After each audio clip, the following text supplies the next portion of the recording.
Bon matin tout le monde, ça va bien? Pas trop chaud? Moi, tout à l'heure, il y a Glenn Smith qui m'a texté pour me dire « Hey, je pense à toi ce matin, je prie pour toi. » Je lui dis « Prie surtout que je survive à cette matinée de chaleur. J'ai l'impression d'être en mission dans un pays chaud en ce moment. » Et là, j'ai beaucoup de compassion pour nos missionnaires qui sont dans des pays où la chaleur est écrasante comme celle-ci. Gloire à Dieu. Gloire à Dieu. Alléluia. Mon titre de message aujourd'hui, c'est « J'ai besoin de Jésus et tu as besoin de lui ».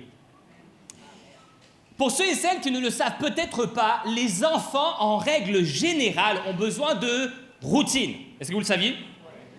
Les lumières sont très fortes, fait que je ne vous vois pas. Est-ce que vous le saviez? À quel âge vous? Okay. Et nous, par exemple, justement, à la famille Meyer, on a plein de routines qui sont mises en place. Et si jamais vous aviez la joie de partager un petit peu nos vies, vous verriez que notre vie familiale, c'est une routine. Et parmi toutes les routines qu'on a mis en place à la maison, il y en a une particulièrement qu'on affectionne beaucoup et surtout que nos enfants affectionnent parce que ça étire le dodo. Fait qu'ils aiment beaucoup ça. Et cette routine-là, c'est qu'à chaque soir de la semaine, on essaye de lire la Bible avec eux, de prier avec eux et de chanter un chant avec eux. Et c'est tellement ancré dans notre routine du dodo que si jamais on ose déroger à la règle, ils nous font une crise de bacon, exactement. Et ça me fait peur parce que vous nous connaissez beaucoup. Donc, ils font une crise de bacon et c'est vrai. Et un soir, justement, alors qu'on est dans cette routine-là et qu'on est rendu à l'étape de la prière, je leur demande donc de prier. Et habituellement, je n'ai aucune résistance à ce sujet. Et d'ailleurs, parenthèse, mon fils me fait bien rire en ce moment parce qu'à chaque fois qu'il prie, il finit sa prière comme un bon petit Québécois. Il me dit « C'est une bonne prière, papa ?» Pourquoi? Parce que j'ai eu le malheur de lui dire un jour « Waouh! Ça, c'est une belle prière, Nathan! » Alors, il va être certain que toutes les prières qu'il fait, c'est une belle prière maintenant, tu comprends? Et là, j'essaie de lui expliquer qu'une bonne prière, vois-tu, c'est une prière qui vient du cœur. C'est une prière sincère, authentique, une prière vraie. Amen! Amen. C'est facile pour nous de comprendre ça. Mais pas pour un enfant de 3 ans, tu vois? Pour un enfant de 3 ans, de lui faire comprendre qu'une vraie prière, c'est une prière qui vient du cœur. Lui, la conception du cœur, là, ouf, c'est flou. C'est encore un terrain vague pour lui, tu comprends? Donc, c'est très compliqué. Et là, moi, je suis presque rendu à demander de l'aide à ChatGPT pour te dire à quel point je suis vraiment en besoin en ce moment de réponses, de comment apprendre c'est quoi une prière qui vient du cœur pour un enfant de 3 ans. Bref, tout ça pour dire que ce soir-là, donc, je me tourne vers mes enfants, je leur dis « OK, les enfants, c'est le temps maintenant, on va prier. » Et là, ma fille, de 5 ans, me répond du tac au tac. J'ai pas envie de prier. Oh, 5 ans, ça commence bien, hein? Ça commence bien. Donc, à 5 ans, elle me dit, je veux pas prier. Et là, comme tout bon papa, pasteur en plus que je suis, je me tourne vers mes enfants et là, je me mets en mode éducation. Là. Et là, je leur dis, vous savez, les enfants, c'est très important de prier Jésus. Pour au moins 2 raisons. Un, pour lui dire merci parce qu'il fait tellement de choses pour nous. On doit être reconnaissant. Mais aussi, c'est important de prier pour lui dire qu'on a besoin de lui. Et là, ma fille se tourne vers son frère de 3 ans. Et là, d'un air très mature, mais très mature, se tourne vers son frère et lui dit « Tu sais, Nathan, quand on a 5 ans, on a besoin de Jésus. Mais quand on a 6 ans et qu'on est grand, on n'a plus besoin de lui. » Moi, je suis là, j'assiste à la scène, je me tourne vers mon fils, je dis « Écoute pas ta sœur, ok? Tu écoutes pas ta sœur. Elle dit des mensonges, ok? C'est complètement faux ce qu'elle dit. » Et j'aimerais dire ce matin à quelqu'un dans cette salle qu'on n'est jamais trop vieux pour ne plus avoir besoin de Jésus. Yes! Si seulement ma fille pouvait être là pour l'entendre. Bref. J'ai besoin de lui. Tu as besoin de lui. Et la vérité, c'est qu'on comprend bien au mieux cette idée lorsque tout s'effondre autour de nous. Lorsque littéralement on est en besoin de lui. Et je suis presque sûr que vous avez tous vécu à un moment donné dans un film, que vous avez regardé une série, qu'à un moment donné, tu as le plus incroyant de la gang qui se tourne vers le bon Dieu. Tu sais, à un moment donné, ils sont face à une situation de crise où là, il n'y a peu d'autre solution que de se tourner vers Dieu. Et là, ils se tournent vers Dieu et disent « Je ne sais pas si tu existes, Dieu, mais si tu existes, sors-nous de là. » Hein? On comprend cette idée que lorsque tout s'effondre, lorsqu'on est face à un mur, là, on a besoin de Dieu. Et comprenez-moi bien, je ne suis pas du tout en train de vous dire que il faut minimiser notre besoin de Dieu lorsque tout va mal, lorsqu'on fait face aux difficultés de la vie.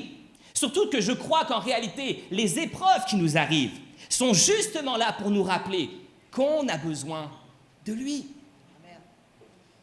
Mais j'aimerais vous suggérer que nous avons aussi et surtout besoin de Dieu, besoin de Jésus dans les succès, la prospérité et le confort de nos vies.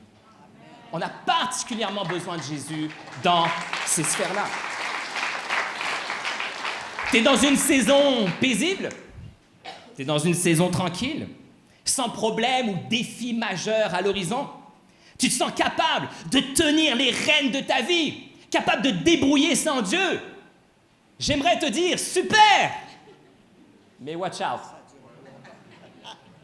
Pour vrai, je suis sérieux. Wow, génial! Je suis content pour toi. Mais watch out.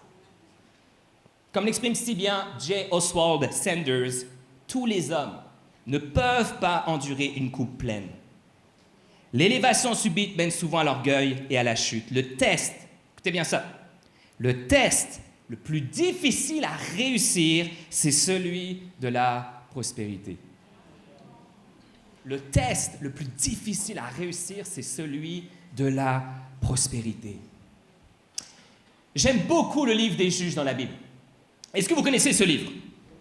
Ouais, qui le connaît? Levez la main. OK, quand même, vous connaissez votre Bible, je suis bien content. C'est bien. Donc, j'aime beaucoup le livre des Juges dans la Bible et je l'aime pour au moins 3 raisons. De 1, parce que je crois qu'il est le reflet de nos vies personnelles. De 2, parce qu'il nous dépeint assez clairement l'imperfection humaine. Et de 3, parce qu'il nous dévoile un Dieu qui, en dépit de notre désobéissance chronique, de notre cœur idolâtre et de notre ingratitude sérieuse, nous offre sa grâce sans relâche. Par amour pour nous et pour l'honneur de son nom. Voici un petit peu le contexte de ce livre. Il fait suite tout de suite après l'entrée du peuple d'Israël en terre promise, et c'est le début de la conquête. En fait, le livre de Josué, c'est la conquête de la terre promise. Et Josué, au début du livre, est encore en vie. Et à ce moment-ci de l'histoire, nous apprenons que cette conquête ne s'est pas vraiment passée comme elle aurait dû. En réalité, les Israélites ne l'ont pas effectuée comme Dieu le leur avait demandé. Et dès le chapitre 2 et au verset 1, nous lisons ceci. L'ange de l'Éternel monta de Gilgal à Bokim et déclara au peuple d'Israël, « Je vous ai fait sortir d'Égypte et je vous ai amené dans le pays que j'ai solennellement promis à vos ancêtres. J'ai déclaré que je ne romprai jamais mon alliance avec vous. Et vous de même, vous ne conclurez pas d'alliance avec les habitants de ce pays et vous démolirez leurs autels. Or, vous ne m'avez pas obéi. Pourquoi avez-vous fait cela? Aussi ai-je résolu de ne pas déposséder les habitants du pays en votre faveur. Ils resteront pour vous des adversaires et leurs dieux seront un piège pour vous. Lorsque l'ange de l'Éternel eut adressé ces paroles au peuple d'Israël, tous se mirent à se lamenter et à pleurer. Ils appelèrent l'endroit Bokim, les pleurs, et ils offrirent des sacrifices à l'Éternel. Qui n'aurait pas pleuré? Qui n'aurait pas pleuré face à une telle déclaration? Ils entrent en terre promise, la terre qui a été promise par Dieu à leurs ancêtres. Je veux dire, l'endroit de paix que Dieu avait promis. Et Dieu leur dit, vous n'avez pas fait les choses comme je vous avais demandé de les faire. Et dans ce cas-ci, il va y avoir des conséquences terribles. D'ailleurs, c'est ce que je dis beaucoup à mes enfants. Parenthèse fermée, c'est que je dis tout le temps à mon fils, je dis, mon fils, c'est facile, c'est très facile. Obéis et tu auras des récompenses. Désobéis-moi et tu auras des conséquences. Il y a la grâce là-dedans, rassurez-vous. Mais c'est comme ça. Et Dieu leur avait promis une bénédiction incroyable. Mais malheureusement, ils n'ont pas conquis cette terre comme Dieu leur avait demandé. Et le texte continue. Et on apprend au verset 6 et au verset 10 que les Israélites servirent le Seigneur durant la vie de Josué et de toute la génération de Josué. Mais qu'après que cette génération-là soit décédée, la génération suivante perdit la connaissance personnelle du Seigneur et des œuvres qu'il avait accomplies en faveur d'Israël. Résultat, ils ont commencé à se perdre. Et s'ensuit alors un cycle dans ce livre que nous appelons communément le cycle des juges. Et voici à quoi ressemble ce cycle. Les Israélites se rebellent. Dieu se met en colère. Ils sont alors opprimés par leurs ennemis, ils se repentent, Dieu élève un juge pour les libérer, s'ensuit alors une période de paix et le juge meurt. Et rebelote, on retombe dans le cycle. Et vous verrez, le livre des juges, c'est à peu près tout le temps le même scénario. Et d'ailleurs, quand je parle de juges dans le livre des juges, je ne parle pas des juges de la Cour suprême du Canada, ok? Les juges du livre des juges sont davantage des chefs militaires que Dieu appelle pour libérer son peuple, parce que Dieu a grâce de son peuple. Ceci étant dit, l'histoire d'Israël à cette période illustre parfaitement pour moi la dure réalité de nos vies. Quand tout va mal, nous réalisons à quel point on a besoin de Dieu, besoin qu'il nous sauve.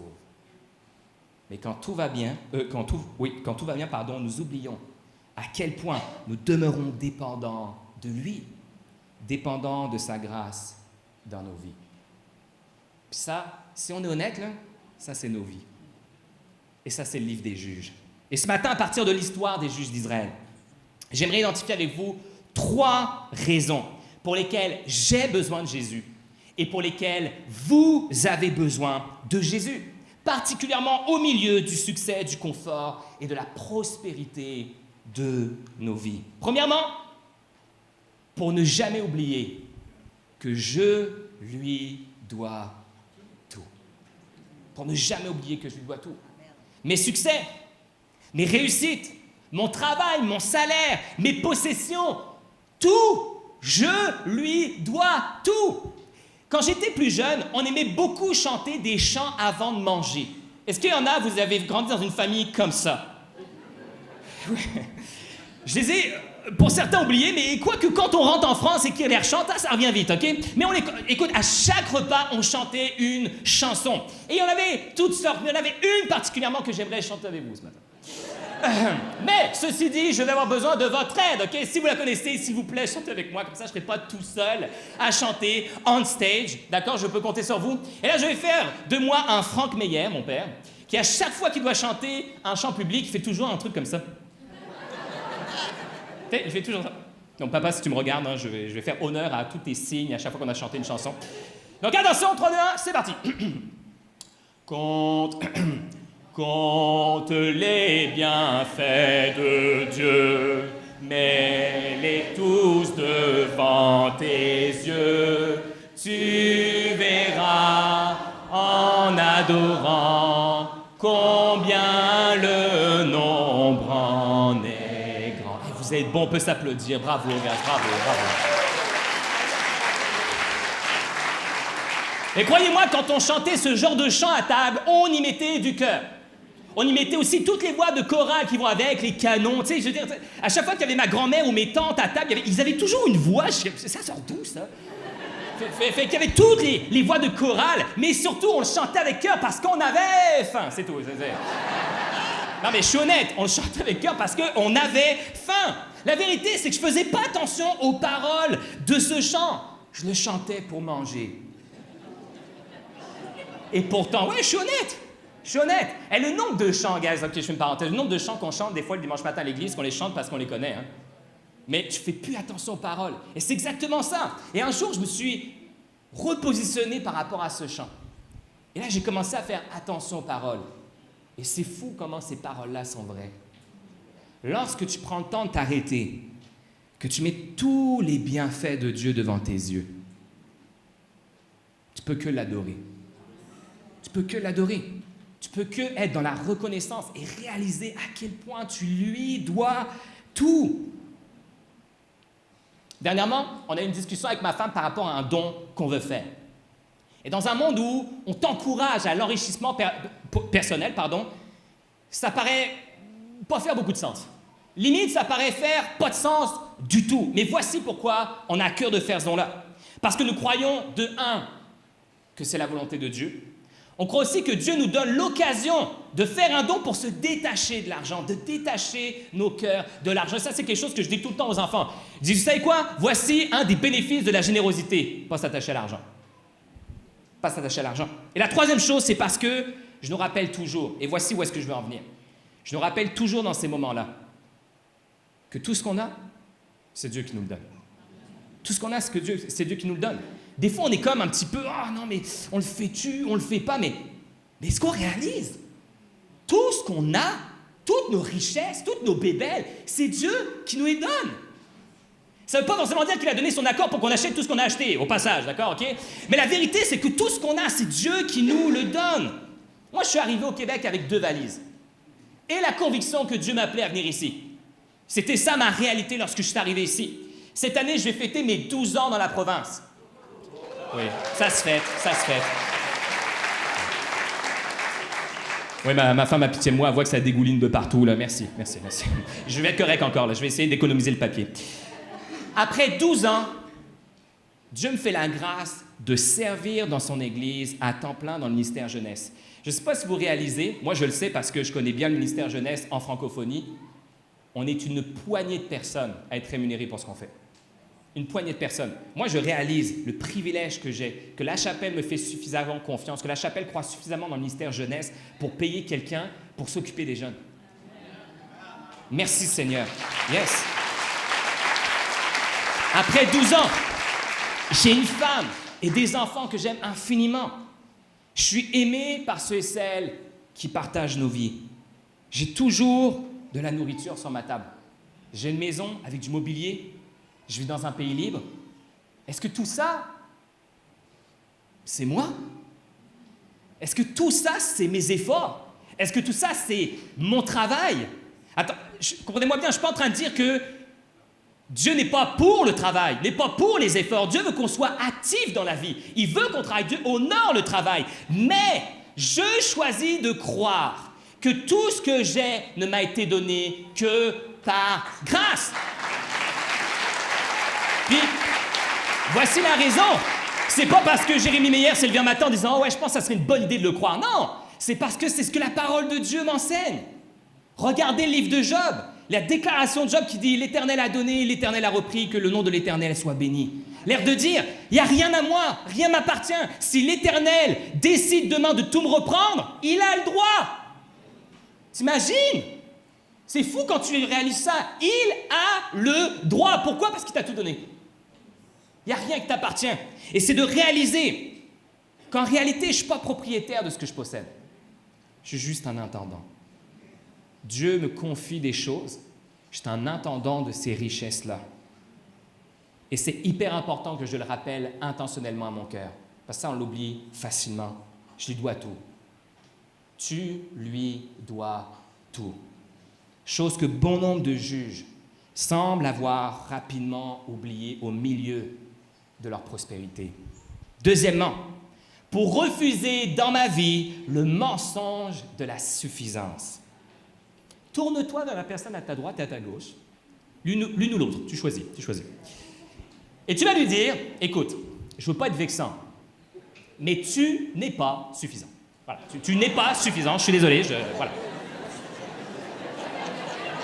Je veux pas créer de chicane, mais c'est bon des fois qu'on se le rappelle. Donc c'est pour ça que je voulais faire cet exercice avec vous ce matin.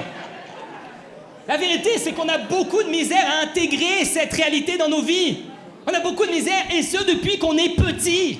Une autre histoire de mes enfants, parce que j'en ai la tonne d'histoires de mes enfants. Ma fille Jade, ça fait 1 an qu'elle essaie d'apprendre à nager toute seule, sans la nouille, sans de bouée. Fait que là, honnêtement, elle est très très bonne. Mais Jade se pense extrêmement suffisante dans la piscine, ok? Alors que Jade, en réalité, elle n'est pas capable de nager une très longue distance, de nager pendant très longtemps. Des fois, elle reprend mal sa respiration. Fait que bref, moi, ce que je fais tout le temps, c'est que je mets une petite nouille dans le coin de la piscine pour que si jamais elle a besoin d'aide, elle puisse s'agripper à sa nouille et reprendre sa respiration. Mais non, ma fille, elle se pense suffisante, ce qui fait d'elle, au bord d'une piscine, un enfant extrêmement dangereux. Et c'est pas parce que c'est ma fille que je vais lui faire la grâce de ne pas la qualifier d'enfant dangereux. Elle est dangereuse! Quand elle est au bord d'une piscine, elle est dangereuse. Tu peux jamais prévoir son mouvement. Tac au tac, bang, elle se jette dans la piscine, puis c'est fini, tu sais. Non, c'est pas fini, elle est encore en vie. Tu vois ce que je veux dire? C'est juste qu'elle se jette. Elle se jette dans la piscine, mais sans même regarder si jamais on la regarde. Elle est dangereuse. Il y a quelques semaines, on a été chez des amis pour se baigner. Et moi, à chaque fois, lorsqu'on va se baigner, je prends toujours un temps avec mes enfants pour leur rappeler les consignes de sécurité. C'est important. Donc là, je dis à mes enfants, « OK, les enfants, vous allez attendre que papa il soit dans l'eau, parce que c'est important que je sois là et que je vous regarde. » Et là, je regarde ma fille. Je dis, « Ma fille, tu vas attendre que papa ait mis des flotteurs à ton frère, et une fois que ton frère sera prêt, on ira tous dans la piscine ensemble. » Qu'est-ce que tu penses qu'elle me dit? « Oui, papa. »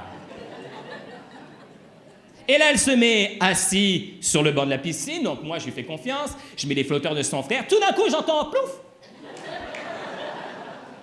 Mais pas un plouf, genre un plouf d'une balle qui est tombée dans l'eau, un plouf d'un enfant qui s'est jeté à l'eau. Et là, je me retourne, qui tu penses que je vois au milieu de la piscine?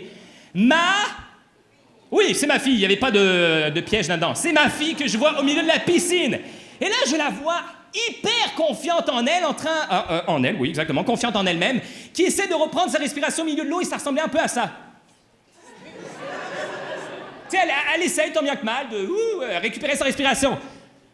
Là, à ce moment-là, je vais être honnête. Je ne me suis pas jeté à l'eau tout de suite. De un, parce que je sais qu'elle ne se noyait pas pour vrai, et de deux, parce que je voulais qu'elle ressente le besoin que je vienne la sauver. Je voulais... oui. C'est vrai.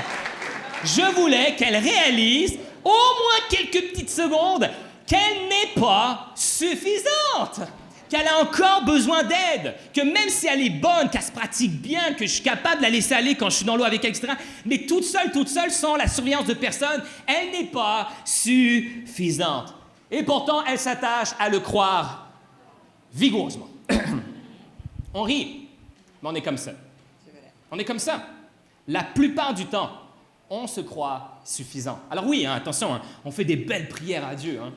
On dit « Ah, Seigneur, j'ai besoin de toi, alléluia. » Et juste après, on jette dans l'eau sans compter sur son aide. C'est ça qu'on fait. On jette dans l'eau sans compter sur son aide.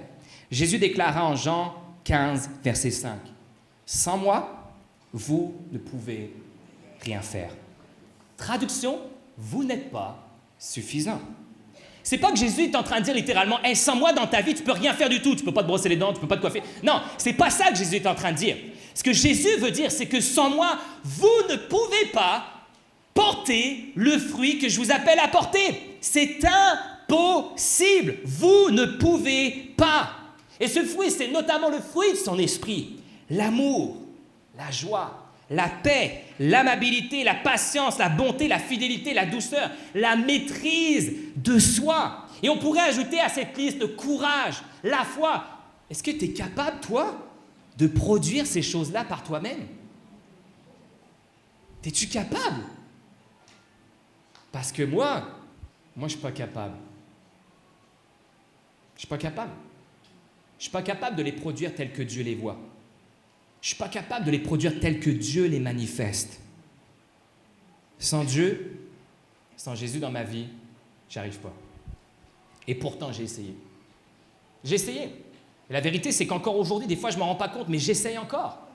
J'essaye d'y arriver tout seul. J'essaye de me prouver à moi-même que je suis suffisant. En fait, c'est que lorsque je m'approche de Christ, que je m'attache à demeurer en lui, que ce fruit grandit en moi. Et puis vous savez quoi? Sans effort particulier, sans mérite quelconque, pas de mérite. Il fait juste grandir en moi. Puis ça, c'est quelque chose, ça m'a frappé quand j'ai réalisé dans ma vie, parce que longtemps, on m'a dit « il faut que tu travailles sur ton amour, il faut que tu travailles sur, il faut que tu travailles sur. » À un moment donné, j'ai réalisé que, en fait, tout ce que Jésus me demande, c'est de venir à lui. Puis quand je viens à lui, quand je viens rechercher sa présence, quand je demeure en lui, ce fruit-là, il grandit en moi. Pas d'effort, pas de mérite. Dieu veut pas qu'on puisse dire « Hey, c'est moi, j'ai réussi ». Dieu veut pas ça. Il veut tout le contraire.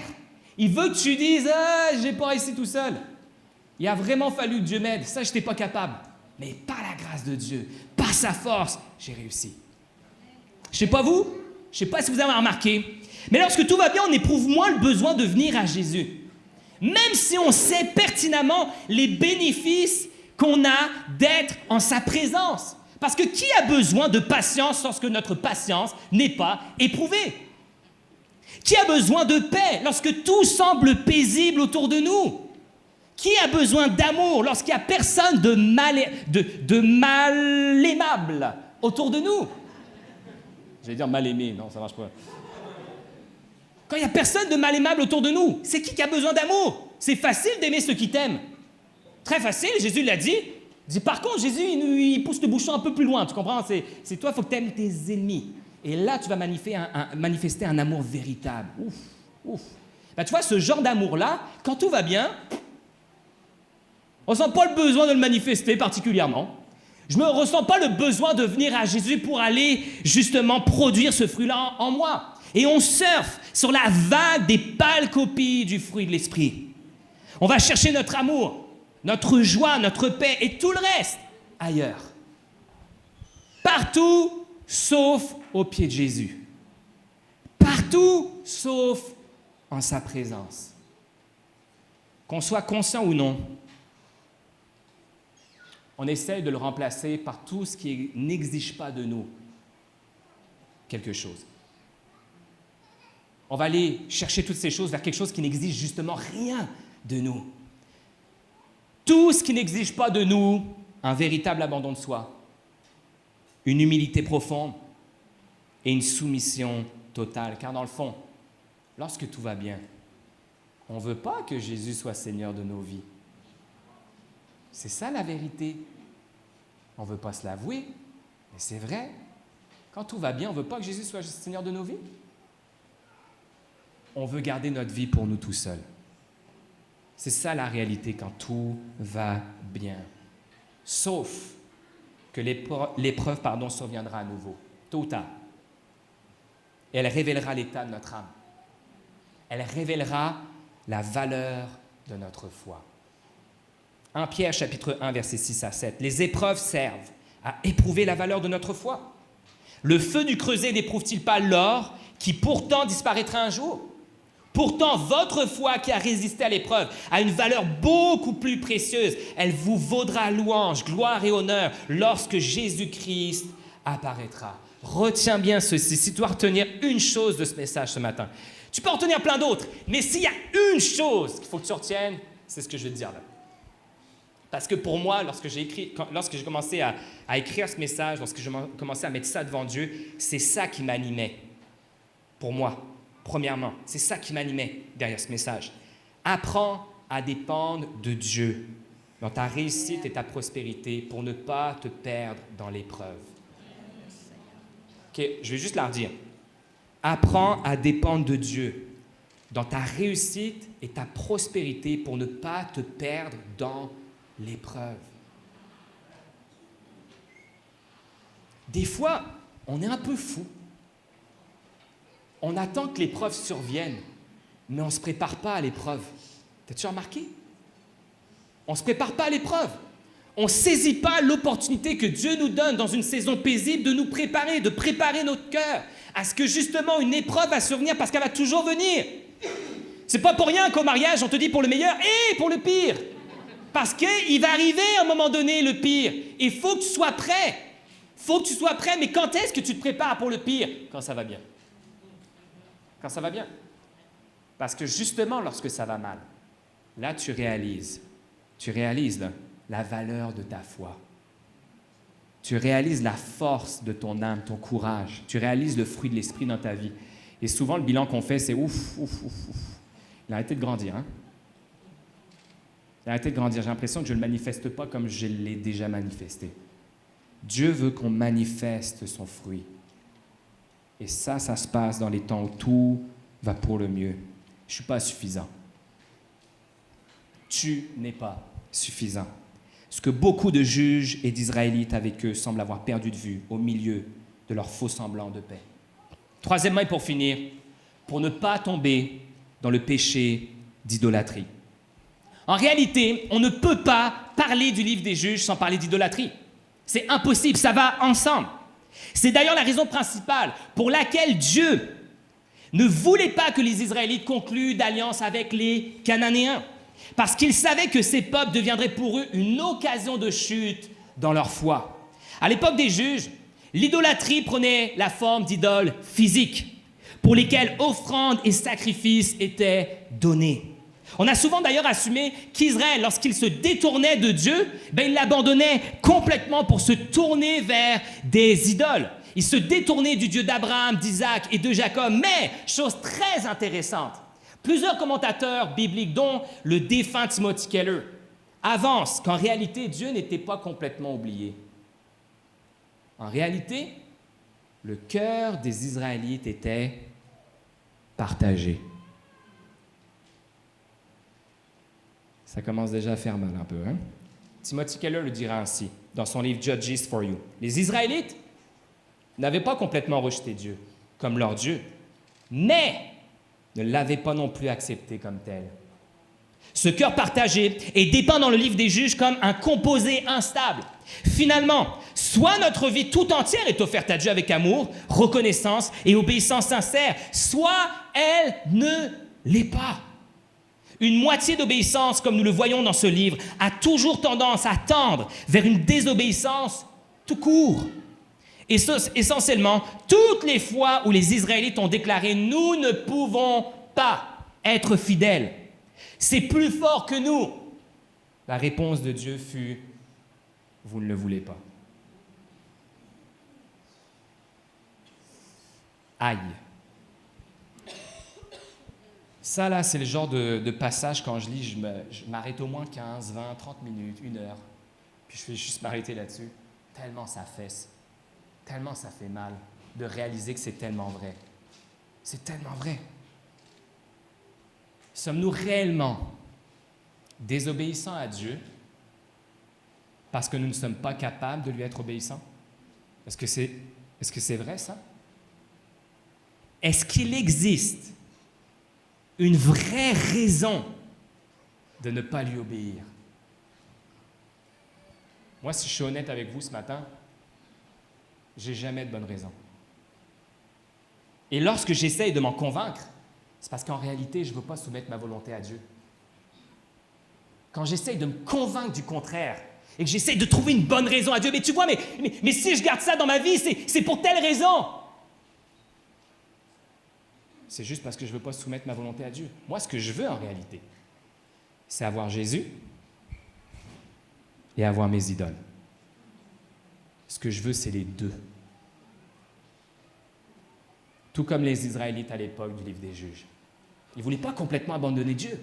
C'est pas vrai. Ils croyaient encore en Dieu. C'est pour ça que tu remarqueras que dans le cycle des Juges, ils se repentent. Ils n'ont pas complètement oublié Dieu. Ils se repentent, ils réalisent. Mais de l'autre côté, ils s'attachent aux idoles. Et nous, les idoles, c'est peut-être pas des idoles physiques aujourd'hui.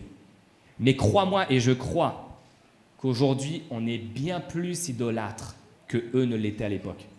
Je suis convaincu de ça. Convaincu de ça. 1 Corinthiens 10, 13 nous dit ceci par rapport justement à la question de l'obéissance. Les tentations qui vous ont assaillis sont communes à tous les hommes. D'ailleurs, Dieu est fidèle et il ne permettra pas que vous soyez tentés au-delà de vos forces. Au moment de la tentation, il préparera le moyen d'en sortir pour que vous puissiez y résister. Est-ce que je peux entendre un amen dans cette salle?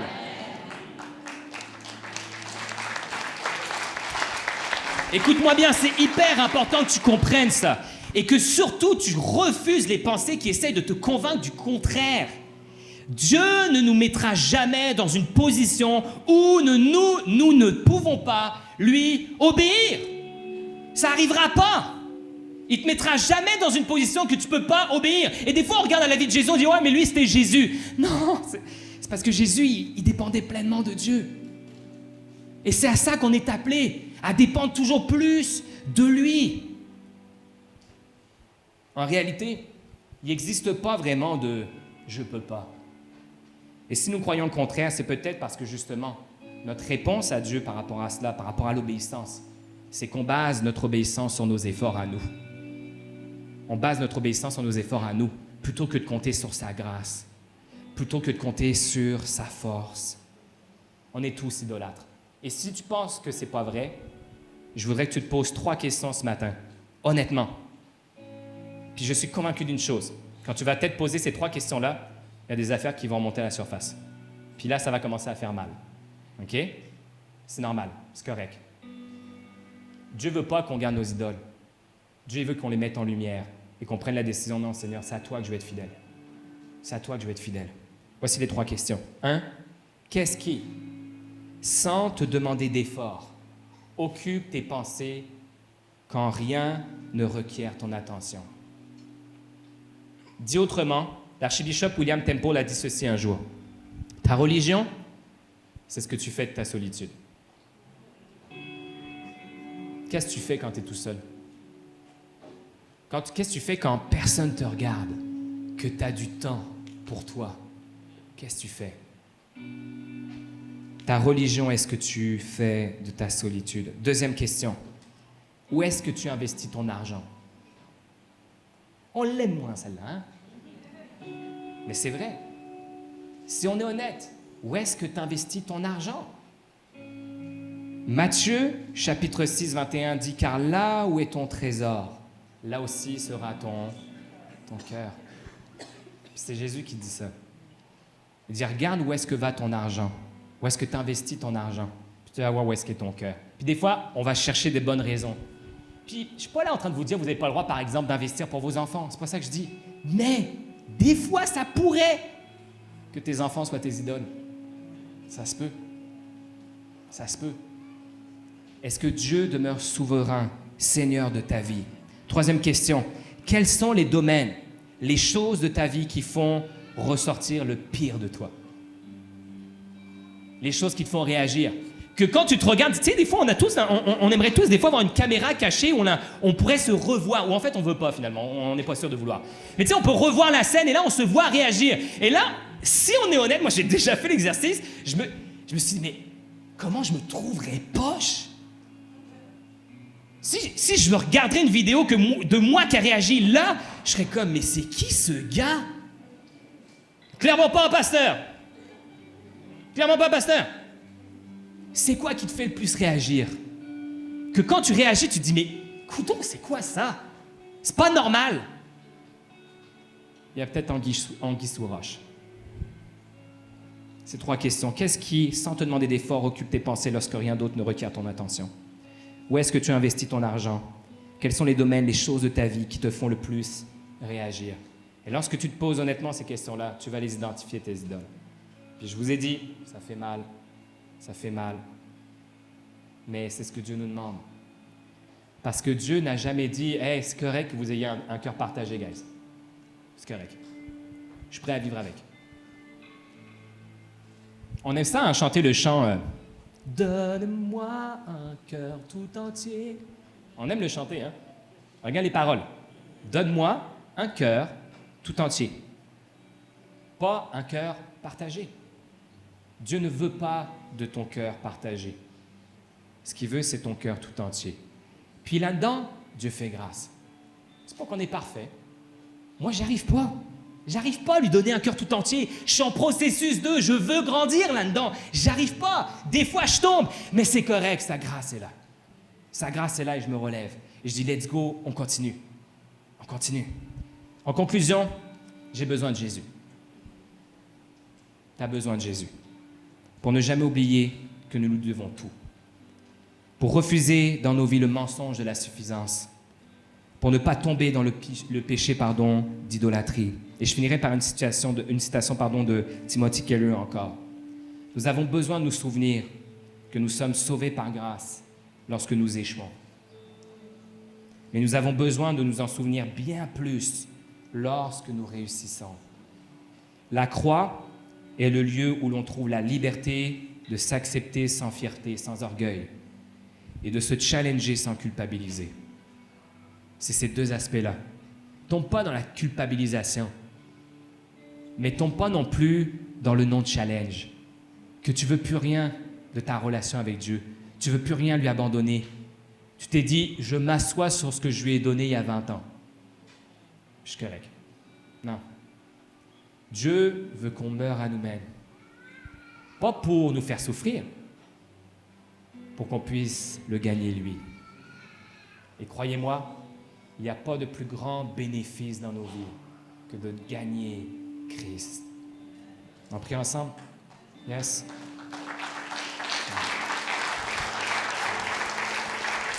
Je vous invite juste à fermer les yeux tous ensemble. Seigneur Jésus, ce matin, je ne veux pas faire lever des mains parce que la vérité, c'est qu'on a tous besoin de toi. Si je pose la question ce matin de dire qui a besoin de Jésus, tout le monde lèverait la main. Il faut que tout le monde lève la main. Pas parce que tu nous obliges à le faire, mais juste parce qu'on réalise à quel point on a besoin de toi pour fuir le péché dans nos vies, pour vaincre le péché dans nos vies et recevoir ta grâce qui nous transforme, qui nous aide à devenir toujours plus comme tu es. Je veux prier pour chaque personne ici ce matin, des personnes qui peut-être ne te connaissent pas, des personnes qui peut-être te connaissent nouvellement, et peut-être des personnes qui te connaissent depuis toujours. Je veux te prier pour chacune de nos vies. Peu importe où est-ce qu'on en est rendu aujourd'hui, nous avons besoin de toi. Seigneur, aide-nous à ne pas avoir de cœur partagé. Toi, tu as tout donné pour nous. Tu as tout donné pour nous. Tu es allé jusqu'à donner ta vie pour nous. Toi qui étais l'égal de Dieu, tu as tout donné. Comment nous, en réponse à cela, on ne pourrait pas tout donner? Quelle ingratitude! Puis je te demande pardon pour ça, parce que des fois, c'est ça que je pense, moi. Dans mes choix, dans mes décisions, dans ce que je décide de garder. Sinon, c'est ça que je communique. Je communique, Seigneur, que toi, tu n'es pas suffisant. Que ça me prend d'autres choses. Et je vis avec un cœur partagé. Seigneur, je te demande pardon pour ça. Je te demande de m'aider, je te demande de nous aider à vraiment avoir un cœur tout entier pour toi. Amen.